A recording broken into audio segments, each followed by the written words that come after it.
Good morning. Good morning. Happy Wednesday. Happy Wellness Wednesday. If you are just stumbling on my page, my name is Donna. I am a mom, a nana, an entrepreneur, activewear addict. I am a grad school student studying for my Master of Science in clinical mental health counseling. Runner, usually you get me in post or pre-workout mode, but today I have a meeting across town not long after this video. So good morning, Miss Carla. So you get me in full-blown going out in public mode. In any case, good morning. I'm glad you're here. If you're here, let me know you're here so I can say hi. If you don't see this till afterwards, please hit hashtag replay in the comments. So last week, well, first of all, I started Wellness Wednesday because I've had a lifelong battle with depression and anxiety, functional depression and anxiety, and found that in my journey of toward recovery, or in my journey of recovery, rather, is a better way to put it, that sharing my stories and my experiences with others have helped them, and that their sharing has helped me as well. So when I started Wellness Wednesday, I started with the intent of with the hope that people would chime in the comments, send me messages, whatever, with topics that could be covered with their own experiences. And so far, that's worked exactly like I planned. So this is episode 65, and I'm super excited. We're going to laugh it off a little bit today. So last week, we kicked off the year with a discussion about burnout, because who wants to deal with burnout in a shiny new year when there's so many possibilities, right? So today we're going to lighten things up by chatting about the important impact of humor on our general health, but more specifically our mental health. Classes started back up for me on Monday, and in both textbooks, humor has already come up. That's 2 days, as of yesterday, 2 days, humor has already come up in my textbooks. So that tells me, that confirms for me that this is the right topic for today.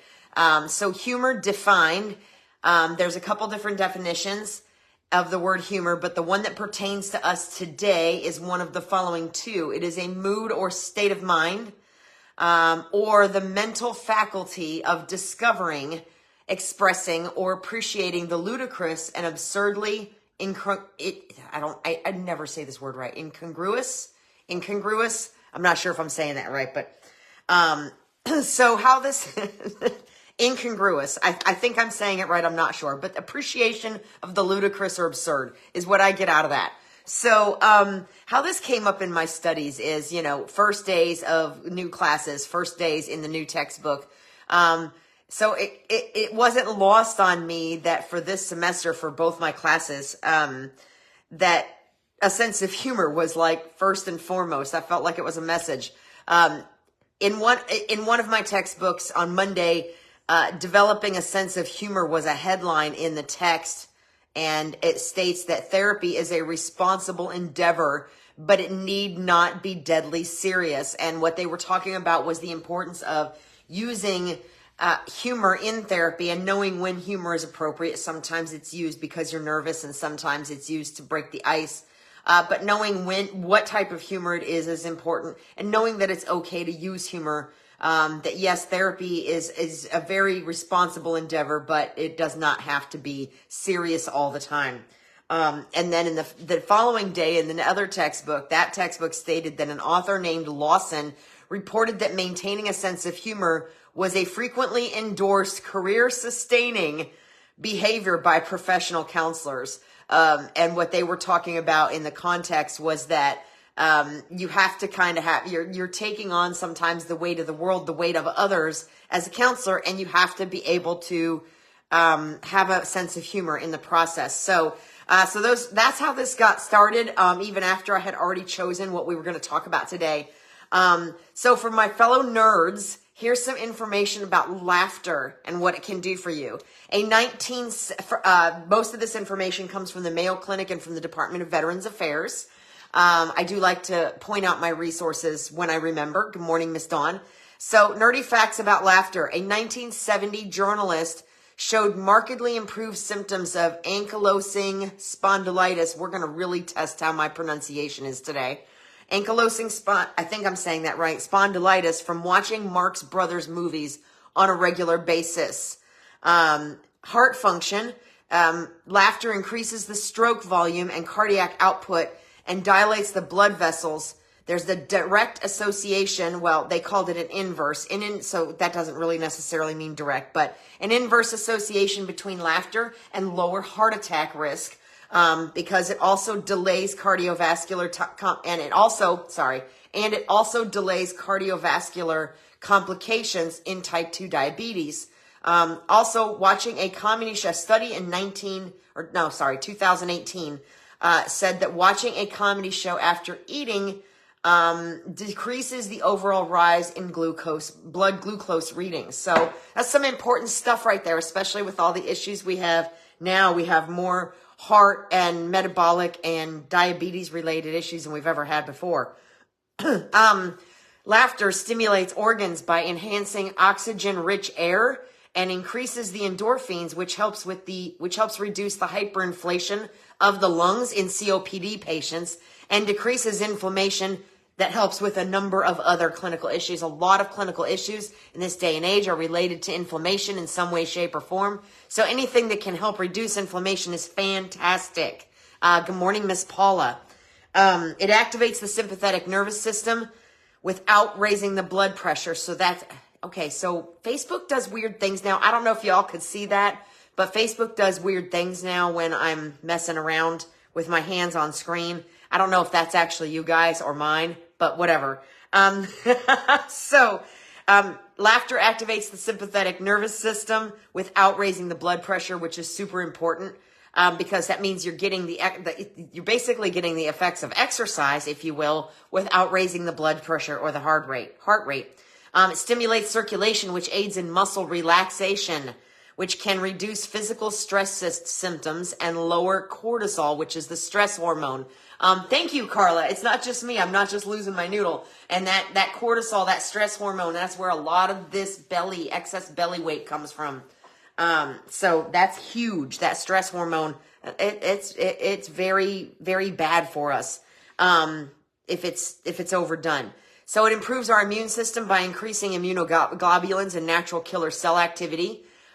Makes it easier to cope with stress, helps connect with others. So that's especially beneficial in the workplace and networking situations, and increases personal satisfaction of your overall mood by lessening stress, depression, and anxiety, which in turn, of course, makes you feel happier. Because of endorphins, and endorphins make you happy, and happy women just don't kill their husbands, right? Does anybody remember that from Legally Blonde? I don't think I said it quite right, but I think I was pretty close. And of course, endorphins, feeling good about yourself, lessening stress, it automatically kind of equals a higher self-esteem, or lifts the self-esteem at least a little bit most of the time. And then the last nerd fact is that laughter improves cognitive function in older adults. And it has been shown to have positive outcomes with rehabilitation in people with schizophrenia, and also with people who have symptoms of Parkinson's. So there's so many more nerd facts that I could share, but I would be here listing them off the entire time. But the point is that laughter may not be the best medicine, or is it? Because I'm sure there's something better out there. But without a doubt, it's at the top of the list, and one of the easiest ones. Good morning, Miss Marie. One of the easiest things to attain. So how do we improve our sense of humor? Well, you can start by reliving your favorite funny moment. And we'll talk about one of mine in a minute. You absolutely relive your favorite funny moment. So I have a story about a song, and I've talked about this a little bit before, and I won't get into long detail. But it's actually how I met a gentleman that recently passed, who was a major sponsor for one of the events that my work put on. And I have this brain problem, and it has to do with music. And music has a tendency to just kind of leak into all of the orifices of my brain and everything I do. And this person's name happened to be similar to the singer of Mambo No. 5. So without going into a long, detailed story, if you haven't already heard this one, basically I went to introduce myself to this person and insisted their name was different than it was. I insisted their name was Lou Bega from Mambo No. 5, and it was quite the conversation. I made quite the fool of myself. No, I wasn't drunk. But it's been an ongoing joke, and now it's a wonderful memory ever since. So it's fun to tell the story, and it's fun to tell the story because it makes other people laugh, and it makes me laugh now, maybe not so much at the time. And it's an example of why it's good to laugh at yourself occasionally. And like I said, it also turned into a wonderful memory. So it's a great story to tell. So if you have a favorite funny moment, then that is a perfect way to get started on working on that sense of humor and improving it, is by reliving that favorite funny moment, either yourself, telling the story to yourself, or telling the story to others. Basically, to improve your sense of humor, you need to put humor on your radar. It's okay. If you don't feel funny, it's okay to research things and look at things that will make you feel funny. Okay. What do I mean by that? Seek out funny jokes. Instead of scrolling the news in the morning, scroll for funny jokes, search Facebook or Google for funny quotes, for funny memes, TV shows. My favorite TV genre is absolutely situation comedy. Why? Because it makes me laugh. And yes, memes. I mean, in my VIP group. Some of you are in it, so you know, in my VIP group, I try to start out most mornings with a funny meme, or something that's going to give somebody a chuckle. And most days I try to end with that too, because I love laughter and I love making other people laugh. So yeah, look for memes, look for TV shows, movies. And one of the things was spend time with or observe funny people.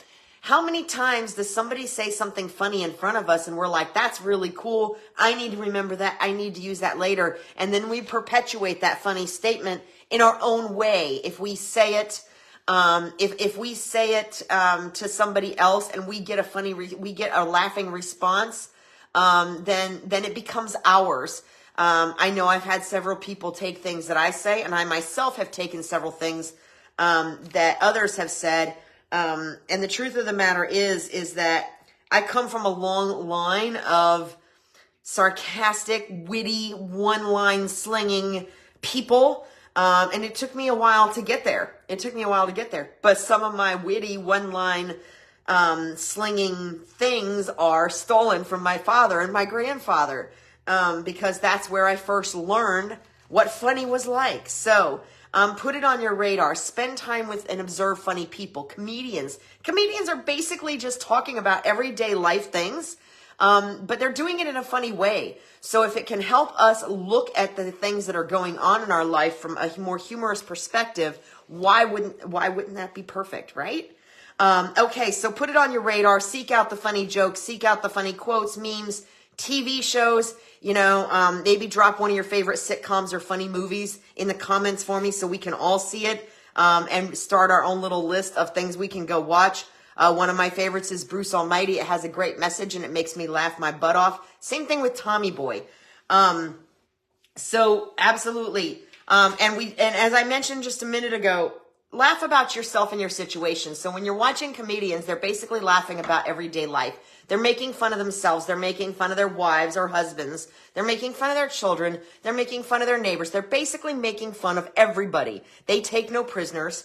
But it enables us to learn how to laugh about ourselves and our situations. And I don't mean in the self-deprecating fashion here either, because self-deprecating humor can be very painful for the people you love and for yourself after a while. It may start out okay, and I have, in fact, known people and have probably even been that person that has made jokes about my appearance, and it's really self-deprecating humor. On the right person and done the right way, it can work for a little while, but it's generally not recommended. So laugh about yourself and in your situations. And even on a bad day, kind of like gratitude, try to see the funny side. So I may have told this story before, but I had this one very, very terrible, horrible, no good, really bad day at work. Many, many years ago. I lived in an apartment in Homosassa.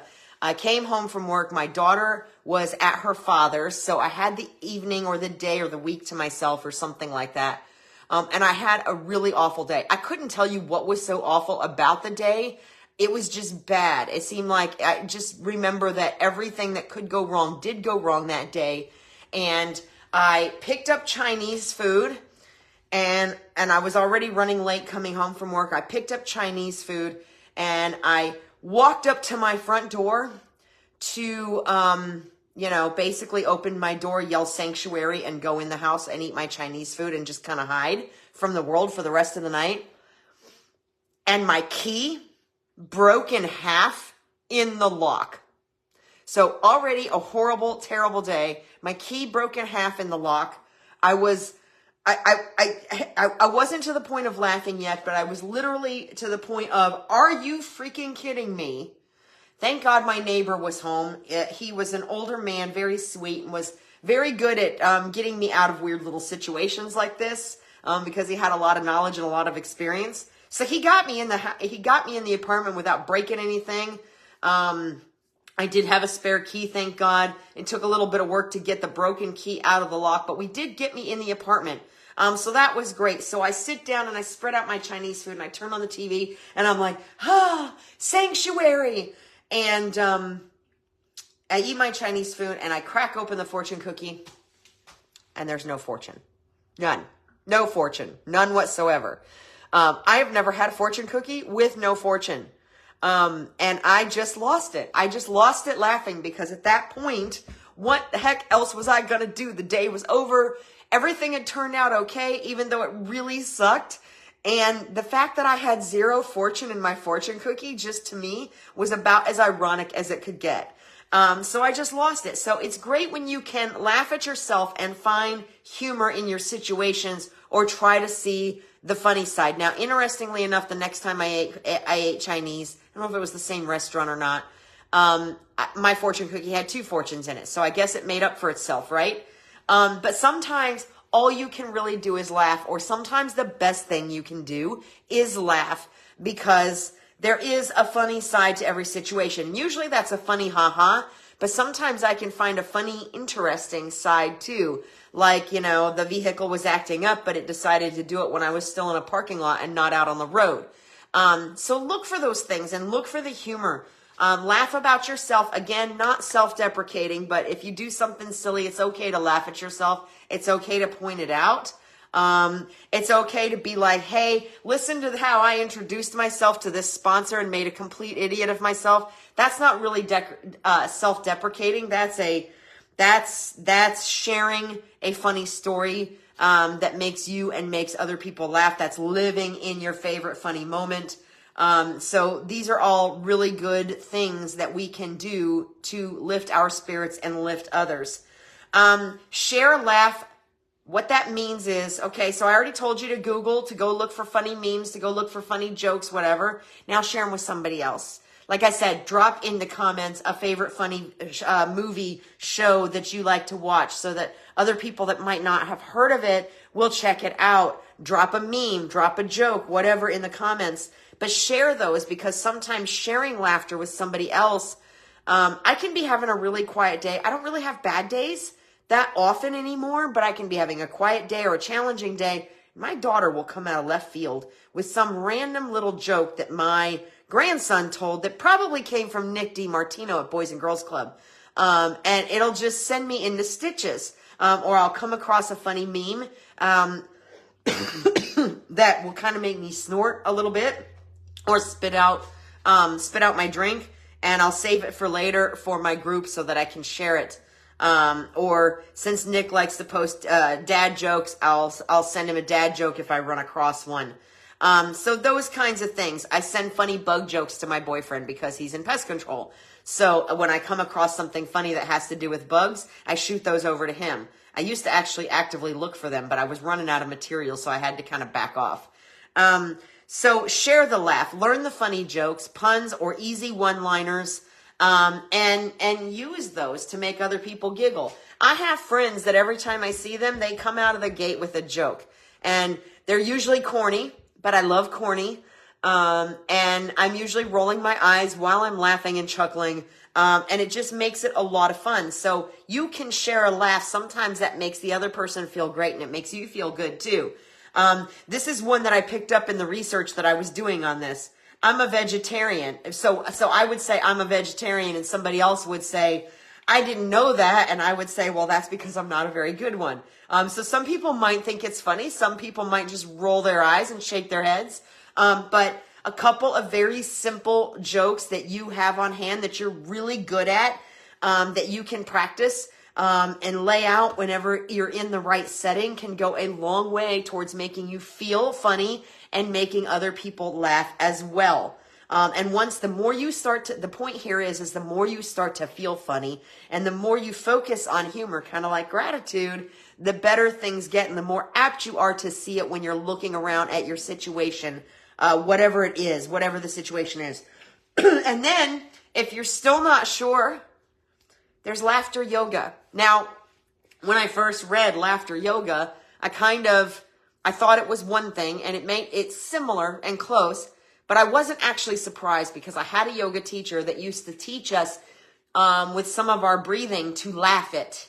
To verbalize it and to laugh it so that we were doing like a ho, ho, ho, hee, hee, hee. And it sounds hysterical and it may make you laugh just thinking about it or doing it. But again, so your body doesn't know if you're faking the laughter. Science says your body doesn't know if you're faking the laughter or if it's real laughter.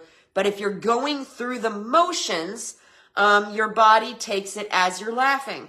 So, and how can you not sit in yoga and go, hoo, hoo, hoo, hee, hee, hee, and not start laughing at some point, right? So it may start as fake, but it's not going to stay that way. But it is actually so in that context, in the yoga class that I took, it was actually a breathing technique that was meant to kind of lighten the air and give us the benefits of laughter. But there is actually laughter yoga classes out there, and that's what they focus on. They focus on ways to make people smile and laugh. And it's not actually, good morning, Miss Cynthia, it's not actually all yoga. So I found a very interesting TED Talk from a lady that does laughter yoga, and I'm going to drop it in the comments when I'm done so that you can check it out. And again, let's share the laughter. If you have something, a funny meme, a funny show that you like to watch, a funny video, anything like that, let's drop it in the comments because that way we can all kind of help each other laugh and find that humor in the day. And then you guys can save the post and you can always come back to it when you need that laugh. So that is the last way I have for you to improve your sense of humor is the laughter yoga, the yoga breathing technique. If you Google it, you can find it fairly easily. And like I said, I'll drop that TED Talk link in the comments when I'm done. So remember these I'm going to try to be on time today. Remember these final lessons. Self-deprecating humor or laughing at the expense of others is not okay. This is not the kind of laughter we're talking about. And yes, if you can fake laughter, it'll probably do the job. But ultimately, especially when it comes to self-deprecating humor or laughing at the expense of others, it may start out funny, but oftentimes it goes overboard and it becomes painful for both the person doing it and the person receiving it. And that's not what we're talking about here, and it's not okay, and it causes a lot of pain. So we want real laughter, we want real humor, and self-deprecating humor can be funny at times, but it's probably best used like salt, sprinkled very lightly and very infrequently. Silly is a great way to start, but witty is where it's at. And that takes practice. Like I said, I come from a family of one-liners. Humor, I can tell you from firsthand experience, humor is a muscle that can be built and trained. When I was in school, I was bullied a lot. I was picked on a lot, and I felt awkward all the time. And I was that person who always thought of the right thing to say an hour or a day or a week later. You know what I mean? So somebody would say something that would have been the perfect setup for a sassy one-liner back that would have backed them off and been funny at the same time. And I never thought of it at the right time. So there was always just this awkward silence after somebody said something to me where I wasn't sure how to react or how to respond because I couldn't think of anything good. And I didn't want to just skulk away and make it look like it bothered me, right? So it is a muscle that can be built and trained. And I still use a lot of my father's one-liners around the house every once in a while. If I ask my boyfriend if something's okay and he says yes, I'll be like, are you sure? Are you sure you're lying? Or I'll say, smile if you're lying. And it gets him every single time. Every single time when I say smile if you're lying, he makes like all these contorted faces to try to keep himself from smiling. So it is okay to steal things from other people, and keep working them. And the more you practice, the faster you're going to get and the better you're going to get at it. Now, sarcasm is my thing. That sarcasm, that wit, that I inherited that. It's my thing. So I'm not the person that's going to walk up to you and tell you a joke. I'm going to make some kind of a weird pun out of a song or a word or something like that. And it may take you a minute to be like, what? Wait, what did you just do? But it is a muscle that you can build. So find yourself a joke or a phrase or a one-liner that really, really works for you. And don't overdo it. Know the right time, but practice it, try it out. And I think you'll see that the more you listen, I'm literally over here cracking myself up most of the time. The more you make yourself laugh and the more you make the more you make yourself laugh, the happier you're going to be. And, the healthier apparently you're going to be from my long list of nerd facts about it. And the more you laugh and the happier you are, the more you're going to rub off on the people around you. So let's do it. Let's share it. Yes, we're just going to go with the fact that laughter is the best medicine, except maybe love, right? And like I said, if you have something funny you would like to share, drop it in the comments. A movie you like to watch, a show you like to watch. Like I said, I'll drop that TED Talk link, a funny meme. And the final lesson for today is stay positive and laugh more. The rest will come. What? That's basic training, Dawn. That somehow doesn't surprise me. But you won't get in trouble here for being too happy. Some people just don't know what to do with it if they haven't figured out how to do it themselves. All right. If you found this helpful, please share. If you found anything in it funny, please laugh. And I'm not sure what we're going to talk about next week yet. I have a couple different topics I'm toying with. So if you have an idea, feel free to shoot me a message. Meanwhile, drop that funny stuff in the comments and I will share that TED Talk with you. And have a fabulous Wednesday. I will see you next week and be well. Bye.